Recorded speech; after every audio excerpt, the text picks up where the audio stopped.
এখন কার কাছে যাবো? আমি এখন শুনতে পাইলাম বাইতে পারি এখানে নাকি তারের বই আছে যে ওই এখানে গেলে একটা ক্ষমতা খুঁজে পাওয়া যাবে।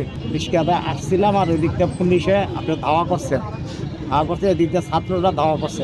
রিক্সাওয়ালার সেলস অটোমেটিক খারাপ হয়ে যাবে, সে হঠাৎ যে টার্নিং নিচ্ছে না, টার্নিংয়ে রিক্সাটা উঠে গেছে, আমি রোডের ভিত্তি এভাবে পড়ে গেছি, এইভাবে পড়ে গেছি। তো পড়ে গিয়ে এই যে কোটিটা আছে আমার, এই কোটিটা এই যে এটা, তো এই কোটিটা ভাঙিয়ে গেছে।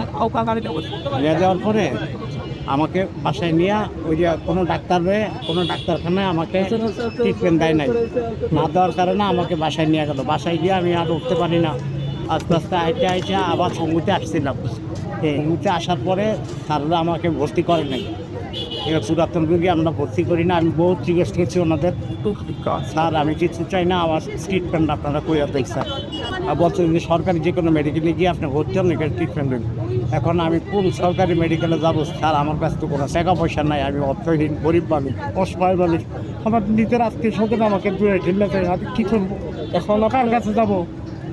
আমি এখন শুনতে পাইলাম বাইতে পারি এখানে নাকি তারের বই আছে যে ওই এখানে গেলে একটা ক্ষমতা খুঁজে পাওয়া যাবে। সেই জন্য আমি এখানে বহুত কষ্ট করে উঠতে শিখে আসছি।